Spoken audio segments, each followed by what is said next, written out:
Hello दोस्तों, आपको bio channel में स्वागत है। आज हम पढ़ेंगे कॉम्प्लीमेंट सिस्टम। ये ह्यूमरल इम्यूनिटी है। एक कॉम्प्लीमेंट सिस्टम होता क्या है? प्रोटीन का ग्रुप होता है जो ज़्यादातर कहाँ पाया जाता है? सीरम क्या है? ब्लड के अंदर पाया जाता है, जो इनएक्टिव फॉर्म में पाया जाता है, लेकिन जैसे एक्टिवेट होता है वो इम्यून रिस्पॉन्स करता है। The serum protein are called complement protein. ये सीरम प्रोटीन को ही कॉम्प्लीमेंट प्रोटीन कहते हैं। Complement protein provide innate and adaptive immunity. Complement protein क्या करता है? इनर इम्यूनिटी देता है, एडेप्टिव इम्यूनिटी दोनों देता है to element blood and tissue pathway, और टिश्यू और ब्लड को ही रास्ता देता है। This protein interact with another protein is catalytic manner and cascade called cascade. मतलब जो ये प्रोटीन होता है वो इंटरेक्ट करता है दूसरे प्रोटीन में कैस्केड मैनर में, जैसे कि उससे कैस्केड कैस्केड कहता है सीक्वेंस के मैनर में काम करता है। इसका लोकेशन पढ़ेंगे कहाँ होता है। कम्प्लीमेंट प्रोटीन का लोकेशन, इसका सिंथेसिस कहाँ होता है, बनता कहाँ है। इसका ऑब्जेक्टिव पूछ सकता है कि कम्प्लीमेंट प्रोटीन बनता कहाँ ज़्यादातर? लीवर में, लेकिन कुछ और कहाँ बनता है? मोनोसाइट में, मैक्रोफेज में, गैस्ट्रोइंटेस्टाइनल के एपिथेलियम सेल में, गैस्ट्रोइंटेस्टाइनल ट्रैक्ट में। इसका विशेषता पढ़ेंगे, फीचर। इसका सीरम प्रोटीन है, इसका C1 C2 C3 से C9 तक। इसका ज़्यादातर कहाँ किसमें पाया जाता है? C3 में ज़्यादातर कम्प्लीमेंट प्रोटीन होता है। इसका वर्क जो है काम करता है कैस्केड मैनर में, यानी कि सीक्वेंस में और may not bind to antibody. ये बाइंड भी कर सकता है, नहीं भी बाइंड कर सकता है एंटीबॉडी में। जो बाइंड करता है वो एंटीबॉडी डिपेंडेंट कहलाता है। जो नहीं बाइंड करता है उसे एंटीबॉडी इंडिपेंडेंट कहलाता है। इसका वर्किंग कैसे पढ़ेंगे? मैकेनिज्म। C1 जो है C1Q C1R C1S, ये जो तीनों में टूट जाता है। C2 क्या है? C2A C2B। C2A है जो है लार्जर यूनिट है, C2B है वो स्मॉलर यूनिट है। C2 जो लार्जर यूनिट है वही जाता है पाथ में। ये एक्सेप्शनल है। जो C3 C4 C5 जो है वो बी का लार्जर यूनिट होता है, ये जाता है पाथ में, लेकिन ये एक्सेप्शनल है। C2 जो ए जाता है लार्जर, ये होता है लार्जर और पाथवे में जाता है। अब C3 पढ़ेंगे, C3A C3B। C3B लार्जर है, वो पाथवे में जाता है। C4 में पढ़ेंगे, C4A C4B, ये लार्जर है, B पाथवे में जाता है। C5 C5A C5B, ये C5B लार्जर है जो पाथवे में जाता है। अब पढ़ेंगे C6 C7 C8 C9, ये क्या करता है? ये तोड़ता नहीं है, बिना मतलब तोड़े हुए सिर्फ मैक फॉर्मेशन करता है, मेम्ब्रेन अटैकिंग कॉम्प्लेक्स का बनाता है। अब C3 कन्वर्टेज और C5 कन्वर्टेज और मैक फॉर्मेशन पढ़ेंगे, किसे कहते हैं। C3 कन्वर्टेज पढ़ेंगे पहले हम। C3 कन्वर्टेज जो है अभी हम पढ़ेंगे कौन किस में तोड़ते हैं। C3A में तोड़ते हैं, C3B में।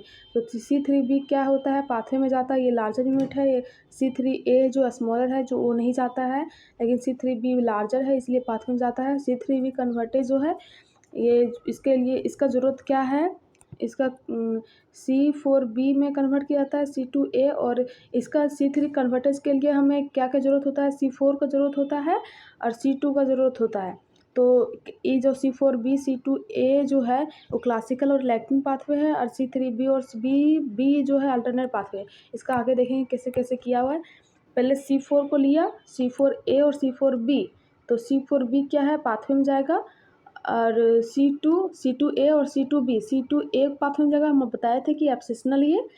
तो C4A ना C4B ये पाथवे में गया, और C2A पाथवे में गया। ये दोनों को मिलाएं तो C3 कन्वर्टेज हो गया। अब हम C3 कन्वर्टेज पढ़ेंगे, तो C3B में हम B फैक्टर को जोड़ेंगे तो B बनेगा। C3B C कन्वर्टेज हो जाएगा। अब C5 कन्वर्टेज पढ़ेंगे, C5A C5B।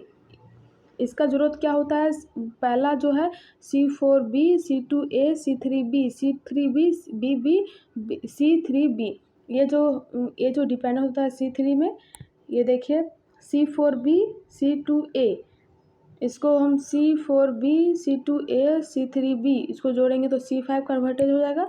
इसको कैसे जोड़ें? C5B को हम पाथवे में लिए, फिर हम दूसरा स्टेप में देखेंगे।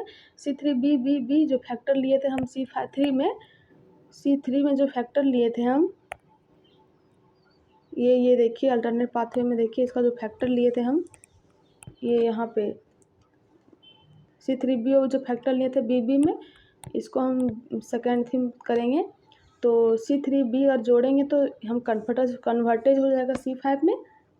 इसका क्लीव होता है C5 को C5A C5B, इसीलिए इसका ये क्या है?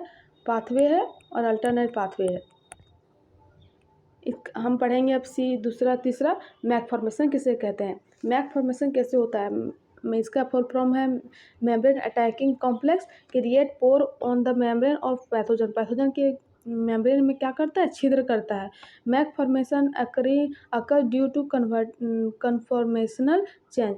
और मैक फॉर्मेशन क्या करता है, किसके दौरान जो मैक कन्फॉर्मेशनल चेंज करता है, C5 जो है C5 तक जो है वो क्लीव करता है।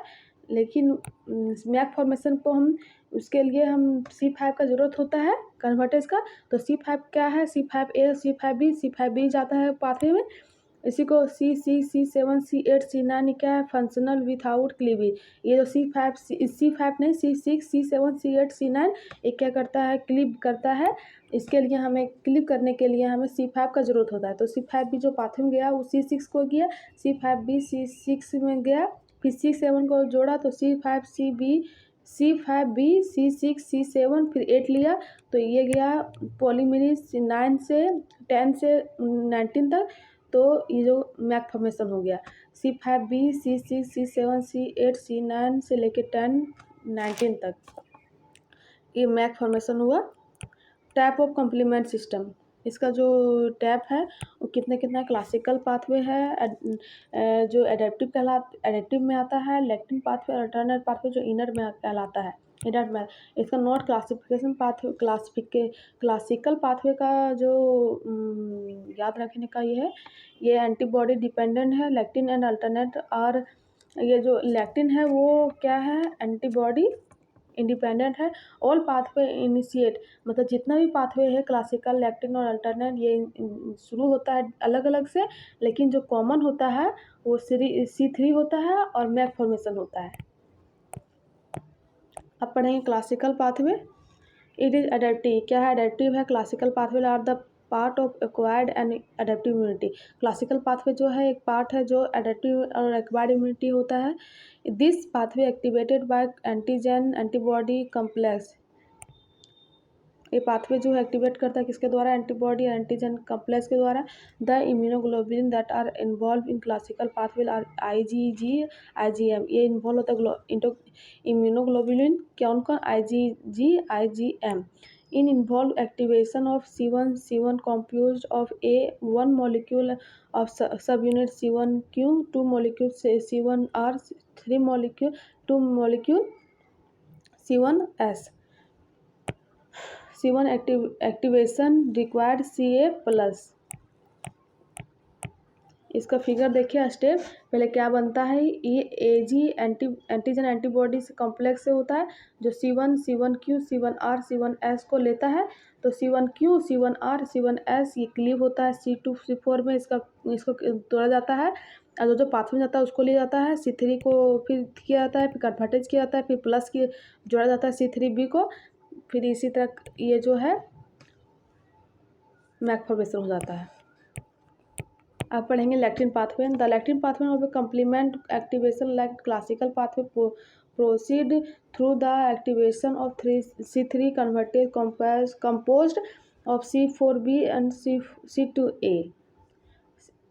MBL act as receptor. The first lectin demonstrated to be capable of initiating complement activation combined to monols that are also found on the surface of microbes। Microbe के surface में पाया जाता है। इन द ब्लड में MBL is associated with some protein, कुछ protein से, जैसे कि उसे कहते हैं MASP। There are many type of MASP, but MASP2 protein is most important player in। देखिए MASP जो है दो तरह का होता है, लेकिन जो MASP1 होता है MASP2, लेकिन MASP2 क्या होता है, वो ज़्यादा इंपॉर्टेंट होता है किसके लिए, इसके ये पाथवे के लिए। ये इसमें पैथोजन, उसमें क्या है क्लासिकल पाथवे में वो एंटीजन एंटीबॉडी के इंटरेक्ट में होता है, लेकिन ये जो पैथोजन के इंटरेक्ट में होता है। पैथोजन में MASP2 जाएगा, C4 C2 देख लीजिएगा ये, इसका फिर C4B कन्वर्टेज किया, C2A पाथवे लिया, फिर C3 को कन्वर्ट किया, फिर ये किया, फिर मैक फॉर्मेशन हुआ। नेक्स्ट स्टेप, ये जो लैक्टिन पाथवे है यहाँ दिया गया है मास 1 मास 2, लेकिन जो मास 2 है इसलिए इम्पोर्टेंट होता है क्या, सी इसमें क्या होता है, C2 C3 C4 C5 C6 7 C8 और 9 होता है। अल्टरनेट पाथवे किससे कहते हैं, एंटीबॉडी डिपेंडेंट, ये क्या होता है, एंटीबॉडी डिपेंडेंट होता है, इनर इम्यूनिटी होता है। और प्रोपर्डिन पाथवे कहलाता है initiate of the alternating pathway of the complement activation. Lectin pathway is independent of antibody and antigen interaction, independent होता है एंटीजन और एंटीबॉडी के इंट्रैक्शन में।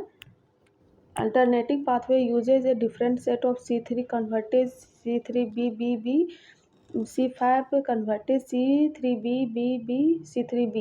Alternate pathway C3 convertage it made up of one molecule of C3B protein fragment and one molecule fragment unique to the alternating pathway BB। ये देख लीजिएगा, ये जो स्टेप है उसी के बारे में लिखा गया है। Second C3B is the added to the make the alternating pathway C5 convertase. जब हम ऐड करेंगे क्या C3B को, तो क्या C3 कन्वर्टेज हो जाएगा अल्टरनेट पाथवे में। इसका स्टेप देखेंगे, प्लेयर इसका ज़्यादातर रोल कौन कौन करता है, C3 C5 C6 C7 C8 C9 factor और B और फैक्टर P ज़्यादातर काम करता है। ये याद रखिएगा, ऑब्जेक्टिव में आ सकता है। No to play of C1 C2 C4, ये जो C1 C2 C4 है इसमें ये जो है इसमें काम नहीं करता है। इसका स्टेप देखिए, ये जो पैथोजन है फैक्टर P लिया, फैक्टर B को जोड़ा C3B में, तो C3B BB C3 converted C3A C3B C3BBB C3B C5 convertase हुआ। इसको तोड़ा तो C6 में C7 में C8 में और C9 से 10 से 19 इसको मैक फॉर्मेशन हुआ। अगर वीडियो अच्छा लगा हो तो लाइक कीजिएगा, सब्सक्राइब कीजिएगा, कमेंट कीजिएगा।